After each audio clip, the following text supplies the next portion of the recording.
Excited to get back at it. Bye week came at a good time. Very physical game against Michigan. Good football team, a lot of good players. Excited about this week's opportunity against Ohio State. Obviously an excellent football team. One of the favorites to win the national championship. A lot of great players. Extremely well coached. Their tradition speaks for itself. So it's a big game for us because it's this game coming up. I mean, we treat them all alike. If there was a better way to prepare for a certain team, we'd do that for every team. So we have to stack moments, meetings, practices, and days to give ourselves the best chance to be successful on Saturday. I'm confident in our team that we'll prep well this week, play well, go in there, play with poise, and play our game. So excited about the opportunity. Curt, if I could ask briefly, this is just the first time we've had a chance to talk to you since the contract was announced. Just right. From your perspective, what about kind of maybe not just the top line stuff that fans are going to see, but the assurances, the support, the structure, the added structure that the contract provides? Well, I'd like to keep it to the game, but brief comment on that.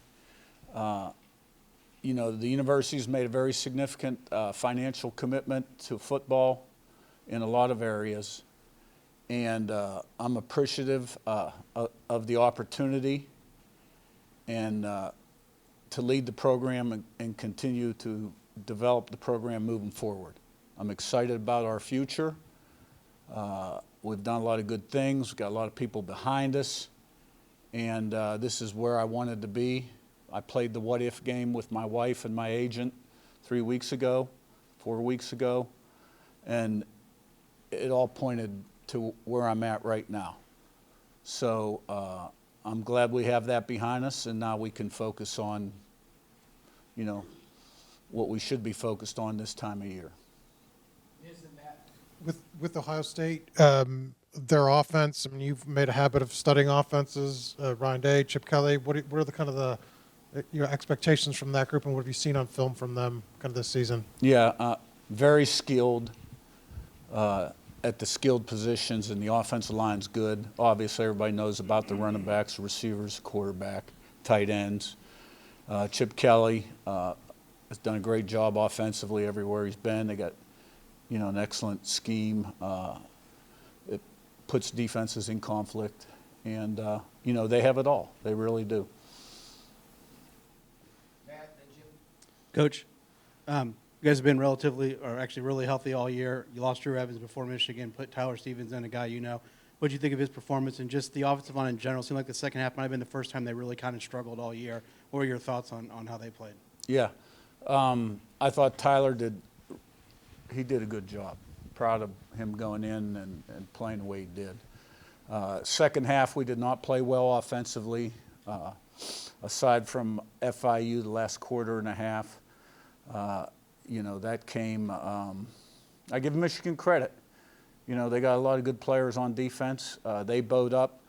We didn't make the plays we normally made when we had the opportunity to make them. And, there were too many pressures on the quarterback. We got behind the sticks and the chains and opened in the second half with an interception. Certainly didn't help things. Fortunately, our defense and special teams saved the day. But if you're going to win a championship teams find a way to win those kind of games. And that's the one thing about this team. This is a team. Everybody thinks alike. Everybody's focused on the same thing. And we've been fairly consistent from beginning to end. It's not always perfect. There's always improvements. But we certainly had some issues in the second half against Michigan. We've got to protect the quarterback better, and we've got to make the plays that we've been making all year long on a consistent basis. Jim, then Jack for info. Curt, talking about those issues, how important was it having the bye week when you did to be able to shore those issues up, and how confident are you that those have been taken care of? Yeah, to me, what happened in the second half was more of an execution thing. And sometimes you get the momentum and you ride the wave. then sometimes you're struggling, and you just continue to struggle. So I think the off week came at a great time because it was a physical football game. We've played a number of games in a row, and it was good for everybody to catch a breather and get refreshed and recharged, and gave us a little extra time on the next opponent. Jack in front of Zach. Yeah, I know when you were hired, you talked about no self-imposed limitations, but as the season has gone on, have you seen kind of the ceiling for what's possible to achieve at Indiana kind of expand, like as the wins have piled up? Well, I mean, I think it's all out there. I think any P4 school with the proper commitment is capable of being successful and being ultimately successful. Because, really the difference between victory and defeat in most of these games is very slim, and it's all attainable. So we've put ourselves in a position right now to be talked about quite a bit. That's nice. It doesn't help us prepare, doesn't help us play any better.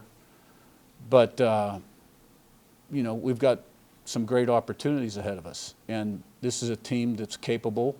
And the only limitations on this football team would be those we put on ourselves between our ears.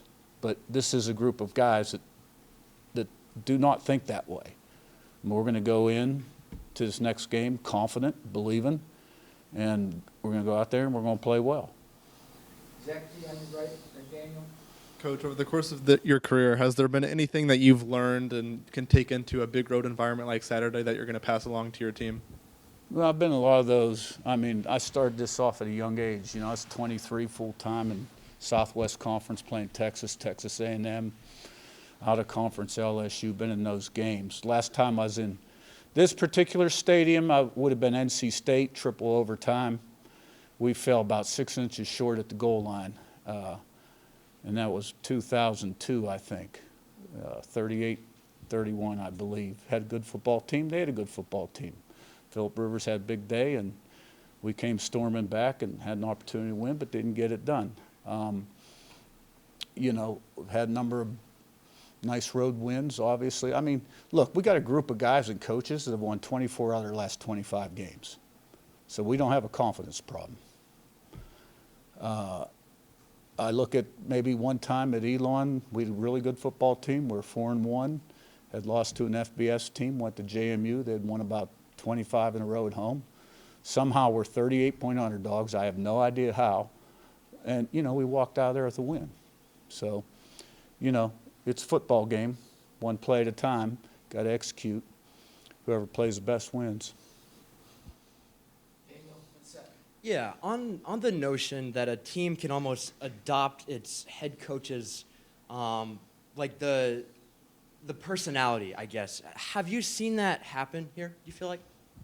I think we have a confident team that believes and takes care of business. They prep well, they're detailed, they play fairly consistently to a standard, not circumstances of the game, and that's what we preach. And I've heard that comment that they have, and I guess that's a good thing. Second Pete. I know you talked about the bye week in terms of being able to clean some things up from past games. So I guess health-wise, how big is it to get a bye week this late in the season to kind of get some guys some extra rest? And I know Miles Price went out in the Michigan game. I'm wondering if there's any update there. Yeah. We'll be at full strength for the game. And in terms of the bye week, I think across college football, everybody's hurting a little bit at this point, right? Even when you're playing every play in the game, you've got something. So I think the bye week came at a really good time to kind of get refreshed and recharged. Pete on your far left and Randy. Curt, I'm kind of curious, offensively and defensively, your approach, how has it evolved? And are you, say, maybe more conservative, more aggressive, more creative? How would you kind of assess that? Yeah, I guess that's a good question. Offensively, I got out from under center around 2000, about my 5th year as a head coach at the Division II level. And I've definitely become more aggressive in attacking. I think as a young coach, sometimes in big games, I was a little conservative at times. And so we attack, you know, that's just what we do. And I think defensively, you know, we've always played good defense for the most part. And our schemes have evolved depending on who's running the defense. And I think Brian Haynes has done a tremendous job, you know, with our defense here. We're playing really good defense right now and have all season long. And but we attack there too. You know, we're normally in the top 5 in the country in TFLs, sacks against the run. You know, our guys may line up a little differently play to play, and we may have a few different looks than we did the year before, but we attack. Ravi, your left and Joe. Yeah, Coach, I wanted to ask about your offensive line. They've been graded really well for most of the season, PFF and other people who do that. What is your thoughts on how well your line has played, and what are the keys to them playing as well as they have so far this season? Yeah, I think those guys have really been very consistent all year long. And I think Coach Bostad, who's, you know, a proven offensive line coach, he's an outstanding offensive line coach, has done a great job developing those guys. And for the most part, it was 5 guys playing pretty much every snap until Drew Evans went down. Now Tyler Stevens in there. So those guys have played a lot of snaps. And they're all blue-collar guys, hard-working guys, smart, don't say much. Katie and Carter Smith probably talk the most. And, you know, they give you a good day's work every day. Joe on your right, and Matt. Coach, you mentioned how pretty much every team in the country is dealing with different dings, injuries. When it gets to this point in the season, what is the stress on the recovery outside of the facility to be fresh come game day?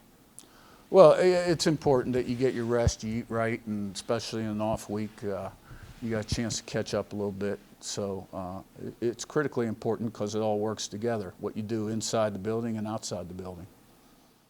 Matt, on your left, and Niz. Coach, obviously with a bye week, it's a chance for your staff to go out and do a little bit of recruiting. Just curious how the interaction, the communication with recruits, with coaches has changed as the season's gone along and you guys have gotten all the attention and had the success you have. Have you guys noticed the difference in how people are the reception you're getting? Yeah, absolutely. I mean, when you win, it opens a lot of doors in a lot of areas, and recruiting's no different. And so, you know, we have definitely reaped the rewards of being successful on the field. And, you know, it's an ongoing process. We've got a signing day coming up here in a couple weeks, and then the portal will hit in December. And but everything's on the up and up. All right, Niz, last one. You mentioned the defense and Brian Haynes, and you know, you pressured, I think, 60% of Michigan on their dropbacks. Have you noticed that, you know, I know it's a new defense, but I mean, the core of it's from JMU, and having that core and having Brian Haynes together has been able to unlock kind of this next level, that experience that they had all together has sort of been where, you know, you're bearing the fruits of that now? No, there's no doubt about it. I mean, that whole JMU crew that came over really facilitated the culture change here, and they're all major contributors for the most part, you know, between the white lines. And on defense, you got some real key guys playing at a high level. And, you know, I think that familiarity with the program, the defense, the offense, the special teams has been extremely beneficial.